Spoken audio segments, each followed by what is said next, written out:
Hi all. These are generally conversations between adults after the children have left the table.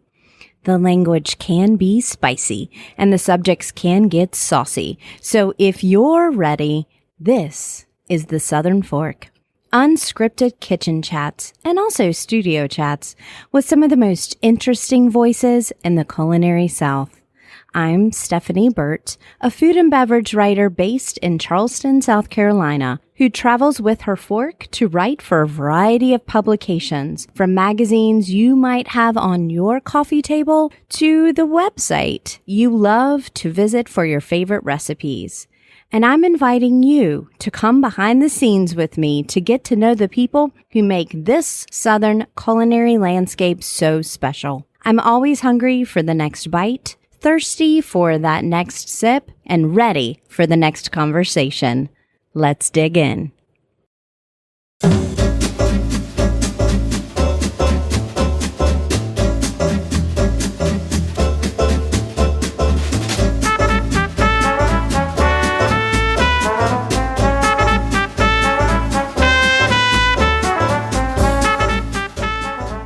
The Southern Fork is honored to be presented again this year by Townsend Automotive in Tuscaloosa, Alabama. For more than 48 years, the Townsend family of dealerships has been a locally owned company built on service and connection with its customers, and their experienced team can walk you through the process, side by side from test drive to service oil changes and beyond. If you're on the market for a new or used vehicle, then I'm sure you're aware of the challenges of finding a car in a tight market. So it's great to have personal advocates who can help you find just the vehicle you had in mind. Visit townsendhonda.com for current inventory, or if you're in West Alabama, stop in. Townsend Automotive salutes local entrepreneurs, from restaurateurs to podcasters, and they welcome you to be part of a community that does the same. Durham, North Carolina is a kaleidoscope of small-town downtown charm that recalls a factory and farming past, mixed with Duke University, a progressive campus and one of the foremost medical research complexes in the country. Add to that the fact that you can get out of town fast to either rolling farmland or coastal destinations, and it's a great place to open a restaurant. Chef Matthew Kelly has opened 4: Vin Rouge, Mateo, St. James Seafood, and Mothers and Sons, and in doing so has changed the way a city eats. After graduating from the Culinary Institute of America, Matthew worked at the Inn at Little Washington in Virginia before moving to the North Carolina Triangle in 2002. He's been nominated for 4 James Beard Awards, and Mateo was on the list too for Best New Restaurant in 2013. In April of 2019, a devastating gas explosion in Durham's Brightleaf district temporarily closed St. James, and then the pandemic hit. But that restaurant just reopened for the 3rd time. And Kelly, well, he's as passionate about the business and the joy of restaurants as he's ever been. He is the guy who can inspire you to be a more adventurous diner, to take a chance to do what you love, and to put in the hard work to make it good. Welcome to the Southern Fork, Matt Kelly. Yeah, thanks for having me. Thanks for bringing treats. Yeah. What did you bring us today? Some croissant and some biscuits. Yum, from Loaf. It's right behind us. I know we buy all bread. Ron started this bakery with a wood oven. Mm-hmm. I don't know how long, probably about 12, 14 years ago. Mm-hmm. And I don't know, some kind of crazy dude baking bread and has done awesome, and we have an awesome relationship, and it's delicious. This is such a good area for bread and baking. I wrote about it a few years ago for Delta Sky magazine, and you just got some really good bakers here. We got some great bakers, and we've got great farmers that allow good baking. But yeah, no, it's grown over the last decade. It's grown a lot over the last 2 decades. It's not a bread desert anymore. Yeah. And Charleston still kind of is a bread desert. I mean, there's a couple, but not as much as you would think when you come to Charleston. Sure. I mean, it's interesting to have like the gluten-free trend, but then you also see this giant explosion, even in people's homes of, like crafting artisan bread and naturally leavened bread, and I don't know, people being excited making it home. Same thing with pizza and pizza dough. Mm-hmm. Oh, and that uni, that has my Instagram algorithm all day long. I think that, I don't know if you've seen that little oven. I'm not doing an ad for it. Oh, yeah. Uni, you can sponsor the Southern Fork if you want. By sponsoring, I mean just send me one of those. Yeah, no, it's gotten people excited about cooking and food, and I think that I think those are always, when a product does that, or someone has an idea and it gets people interested in food, and like quality of food and like crafting and getting closer to something. I love that. I think it's more supportive. I think the closer people get to their food systems and their food ways and getting comfortable with food and learning about food is I don't know, I think it's good for everyone. I agree. It's kind of my job. I would like to just go right into it and talk about your passion for food, because people are going to have heard the intro. And I mean, you've had hell of a few years, especially with the explosion and on top of everything with the pandemic. And you have a deep, abiding passion. It's pretty evident from building restaurants and the level of quality of all of them and your attention to detail. That passion comes from a really deep well. Where does it come from? Read about our state with eating your first oyster at the next to your, was it Grandpa's kegerator? Yeah, at my uncle's house in Dansville, New York. Relatives who brought some up. That was such a great story. And I just think it just caught you, the idea of food as transportive caught you so early, and you've really built that into your life. I mean, if you've got the gene, if you've got the bug, you've got it. And, if you know what that is, there's really not much more to explain. And if you don't know what that is, I think there's some catalysts growing up. Like food is an exploration of like all your senses. And I mean, I find that very satisfying, gratifying.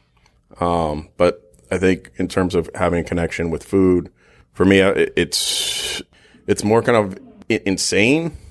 It's a drive that how I fall asleep and wake up, and for a long time.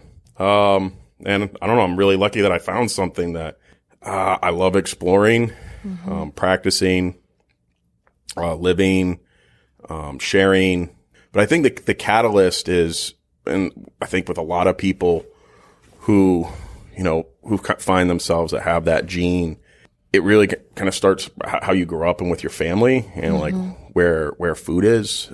Fortunately for me, like, our family gatherings were always surrounded by food, and like food was, we gathered in the kitchen and food was in the kitchen, and not necessarily like gourmand or gourmet, and if anything, like furthest from that.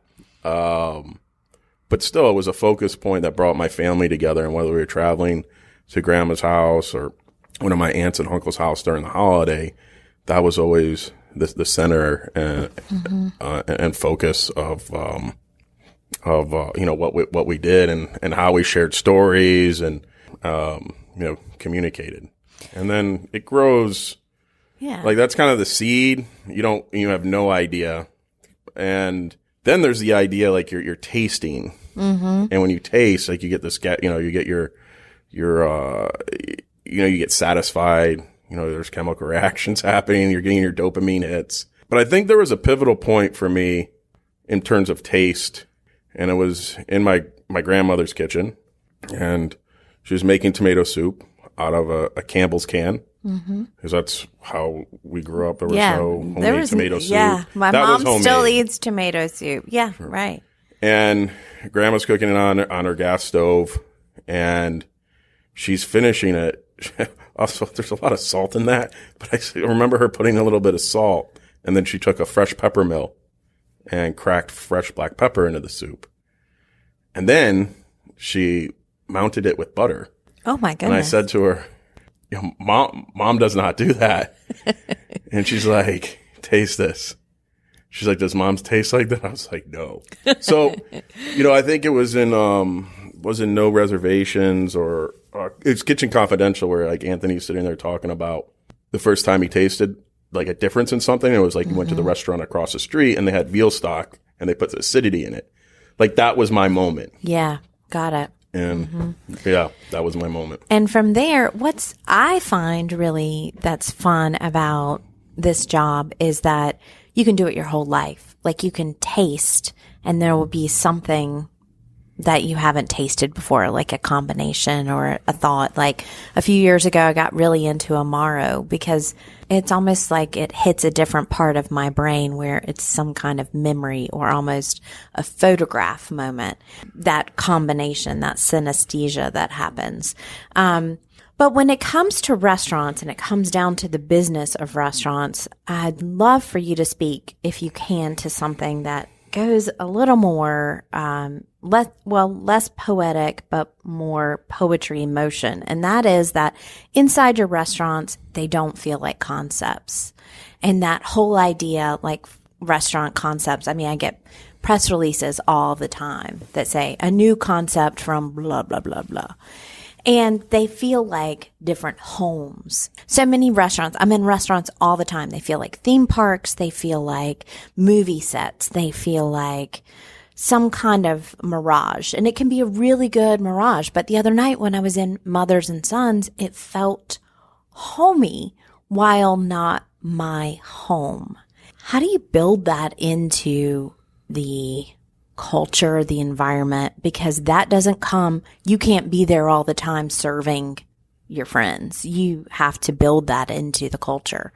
Yeah, I definitely think about that. And, with Mateo, we don't have, I mean, when you open your first restaurant, I'm like your typical, I don't know if I'm your typical guy, but like you just, like you don't have, like there's no money. Yeah. Like there's no capital. There's no design team. There's no, it was my dad and I redoing the floors and, using your experiences to kind of build ideas continually in your mind, writing them down and like doing the best you can and being satisfied with that. So many people, when they're looking at something designed bigger, better, be satisfied with your work and like keep on pushing, look, and like if you want to reinvent. But I think, finding a space is important. Like there's like this, when I worked in Washington, there was like this 4 stages of dining. And the first one was the trepidation. So like when you go to a place, there's the way you get there and how you get to the door and the building and so forth. Like I think all our restaurants are in buildings that are 70 to 100 years old. Like that's obviously lovely. A thing for me, right? Because I could put them in shopping centers or different places, and I like the idea of sense of place. I like the idea of trepidation factor. I like the idea of doing the best that you can and using the past to kind of figure out what I'm going to do in the future. Not like a tech company. It's like, we're looking into the future. There was a cheese company called Old Chatham in Hudson Valley, and I always loved their slogan, and it was like turning back the cheese industry 100 years. And I don't know, that's something I've always liked, like older things. I think we talked about antiquing and thrifting, but, doing that with older buildings and older style restaurants and kind of keeping that vibe around to the best of your ability, like and approaching things from a guest perspective. And also your own ideas, like Mateo. It's wild in there. It's a mosh pit. It's loud. It is. It's abrasive. There's a lot going on. It's it's not Le Maurice in Paris. It's not supposed to be that. It's supposed to be like a hustling, bustling, really kind of close knit experience that you would experience in in like a smaller tapas bar in Spain Right. or Catalonia or the Basque Country. Where you kind of have to press forward Yeah, and to get a table. You're just kind of like we don't think about that because we're all so distanced right now, but like that crush of people sometimes. Sure. It's just around you. and a lot of experiences. I think, when I was in Vietnam, this idea came to me where you have to be comfortable with being uncomfortable. Mm-hmm. And once you let that go and you have that understanding, you kind of get it. And, it's really kind of time to party then. Yeah. It's okay. Everything's going to be okay. And, I don't know, I guess that might be a little bit of approach. And then mentorship from, my partner at Vin Rouge, Giorgio Bacachas, has always just had an eye for design and thinking about the guest perspective and things happening naturally that way with who you surround yourself with. Right. Durham as a space, and I've been coming here for a long time. I'm native North Carolinian, and it didn't always feel like this. And I think part of that is you. And in this spot in downtown, we're sitting today in the Durham Hotel, which is gorgeously redesigned and all these things. But this was a little bit of a wasteland because when big tobacco, shifted, then we had all these storefronts.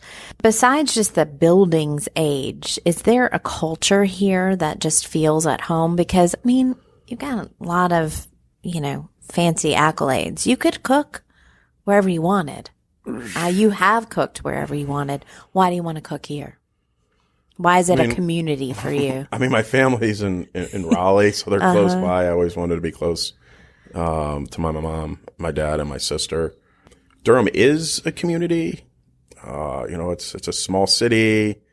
It's a really big town. But at the end of the day, it's a community where, you see your friends going to the grocery store. You see guests. There's relationships and connections you're constantly building. I'm 15 to 20 minutes to half the people we buy food from. Mm-hmm. That's pretty cool. That's kind of in civilization, let alone like haute cuisine or just cuisine in general. Like you go where the food is. Yeah. And, Ben and, Scott established that a long time ago and bringing farmers to the forefront on their menus. And we've just been following that. Yeah. We didn't invent anything like a lot of cuisine. So much has been done or someone's posting, the mushroom cappuccino with foam. You're like, yeah, man, Alain Chappelle did that how long ago? Right. So just following kind of the lead that other chefs and people who are interested in food and farmers that have laid in the past. And you're talking about Ben Barker and Scott Crawford. Scott. Yeah. Well, Scott Crawford's definitely a badass, but Scott Howell, who's been here. Right. He was Ben's sous chef back in the day. And there's a lot of other people. Andrea Rusing, Brett Jennings, a lot of people put a lot of groundwork in. Mm-hmm. Crook's Corner, Farrington House, that put these foundations in. And, you have like AC, Scott, Steven, Cheedy, continue to build on what's on the foundation that's been laid. And I don't know, I think we're just very fortunate to have that history in and at the time when they opened, a small town, which was definitely a university-based town, which it still is today, but with tobacco and the industry taken out, being able to do that is, you just didn't see that 25 years ago. Right. I've interviewed hundreds of people, not just on the show, but through my career. And it's just kind of like that roll with the punches. I guess it goes back to that idea of being comfortable with being uncomfortable, right? Sure. Yeah. And that's kind of cooking in general. Yeah. And running restaurants for sure. Yeah, for sure. And I know, and if you have a goal and you want to succeed, you have to work towards it, and work is not always easy, and you have to understand there's going to be bumps in the road. There's going to be all different types of things going to happen to you when you're trying to achieve your goals, or just being stubborn too. Mm-hmm. And hustling and getting it done. At the end of the day, I don't know. I believe in, hard work. I also believe in, working smart. And I don't know, like in terms of like reopening a restaurant for a third and a half time, it's more of a, definitely have contracts involved and I have a lease involved. I have a lot of liabilities involved, but it's also when you're someone who has that bug, that gene. I mean, restaurants and your kitchen and even your dining room and, your entire team is, it's a job but it's also a playground for ideas and like-minded people getting together to accomplish the same goal. And it feels good. And that's where the dopamine hits come in. It feels good and satisfying guests, when you see them eating an oyster and you see their eyes light up, or you see them eat a dish, or just you accomplishing something and making that dish and you tasting it all the way through and then doing it multiple times and going, wow, man, I had a good night. All those dishes, like everything came out well. That accomplishment is very satisfying for me. Mm-hmm. Mm-hmm. And then you can do it again. And then you do it again and again and again. And yeah. That's kind of the record I want to make. Yeah. All of that aside, there's got to be something right now, since you are a compulsive just like me. What is making you hungry? What's that next thing? Right now, the thing that's making me like actually hungry, like satiating, mouth watering. Yeah. I'm looking forward to eating some crab dip. I really like a crab dip recipe at St. James.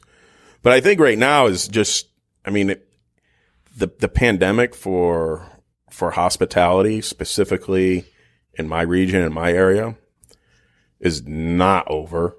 That's something we struggle with. Like, as I referred to, like every half hour, something comes in play. That's something, the debt that a lot of us have brought on, just kind of absorbing that, managing your team the best way that you can, hustling and powering through. That's where I'm at right now. Right. And that's where I've been at for 22 months, 24 months. And it takes a lot of focus. It's a unique scenario.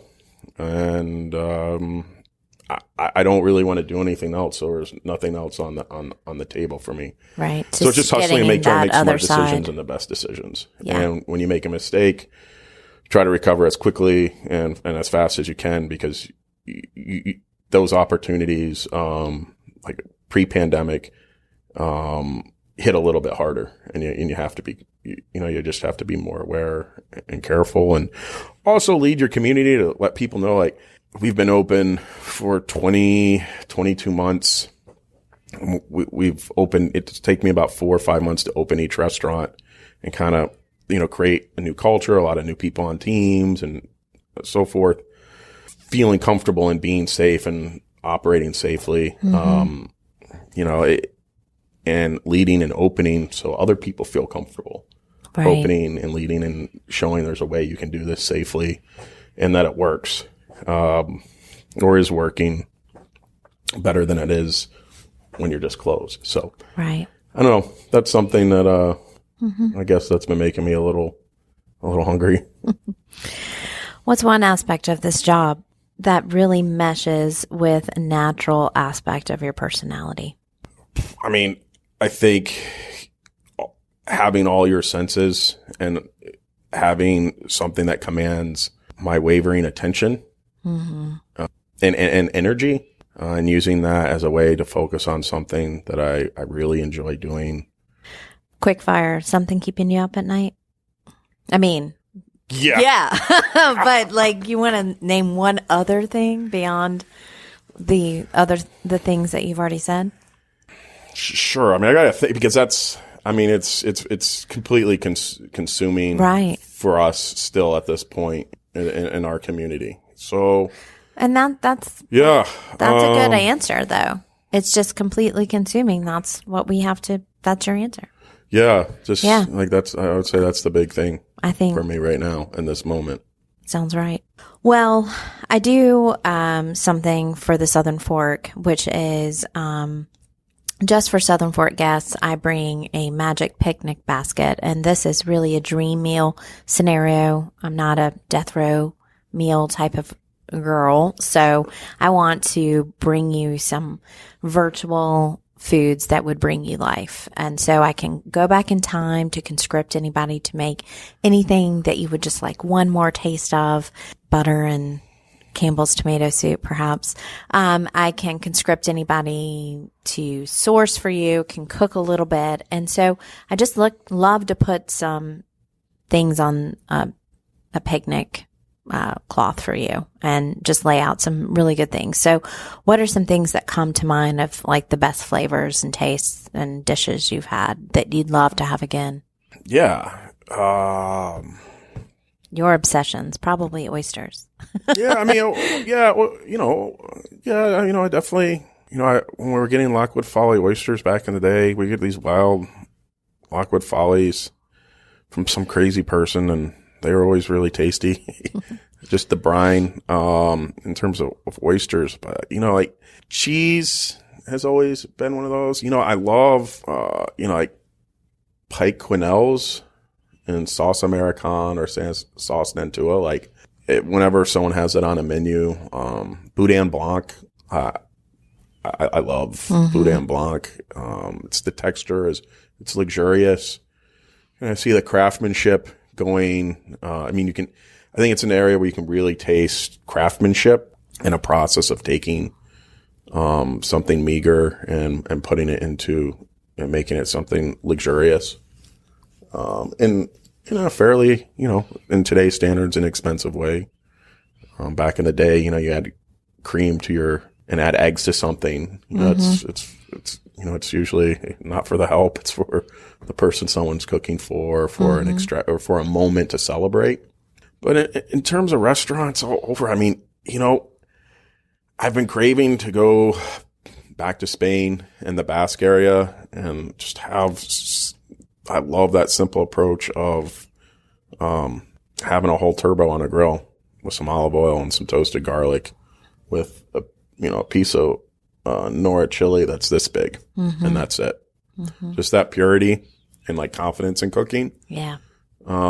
Is definitely it might be kind of challenging in a picnic basket. This isn't real. We can make it happen. But I'm definitely looking forward to those moments, having something that's a little different. I think, a lot of times I would say there's a lot of like comfort food for me, but we were locked up for a while, so we were doing that. Yeah, we were definitely satiated on a lot of on that. We made all the French onion soup in the world, and it was great. I did it too. And then I was like, and check. Yeah, and I'm ready. I'm ready. I think I'm also ready for a vacation. Yeah. Oh, well, yeah.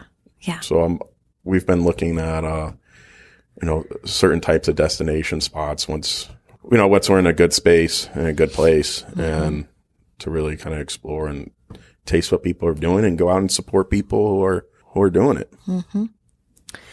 Well, if people want to learn more about Matthew Kelly and his family group community of restaurants here in Durham, North Carolina, you can go to thesouthernfork.com. I'm going to have links there, as well as always images, so you can see some beautiful food, the face behind the voice. If you like what you hear, I ate his food first maybe 4 years ago, so who knows how long I'm going to be doing this show. There's more than 255 episodes in the archives.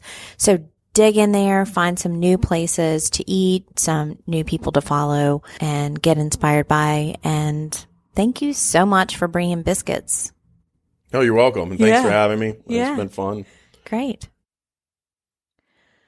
Hello, and welcome to Talking with My Mouth Full. So in the intro, you heard me mention the gas explosion fire that impacted and closed St. James Seafood back in 2019. That was a very devastating explosion that impacted much of the Brightleaf district in Durham. And This past week here in Charleston, we've had something that has impacted more than a few of the hospitality workers in the area. On Monday evening, the Palms apartment complex in West Ashley pretty much burned to the ground, and more than a few people who were displaced by this fire work in the hospitality industry, and people basically escaped with their pets and very few items. So I am asking you today to support those people impacted. If you enjoy eating in Charleston restaurants and visiting Charleston, there is an organization that you've heard about before in this podcast. It's called Pay It Forward Charleston. And if you go to payitforwardcharleston.org/donate, then you will be able to donate directly to this emergency relief fund for supporting these food and beverage workers in need. So that is, once again, payitforwardcharleston.org/donate. I was on the board of this organization last year, so it is an organization that I can stand behind, and I actually was on the committee that designated the relief fund. So stipends do go directly to people in need. They do have to fill out an application process. But anyway, I just wanted to put that out there. I know there are a lot of people that are asking for help all the time, but today I'm asking for yours. So thanks so much for listening, and I will talk to you next time.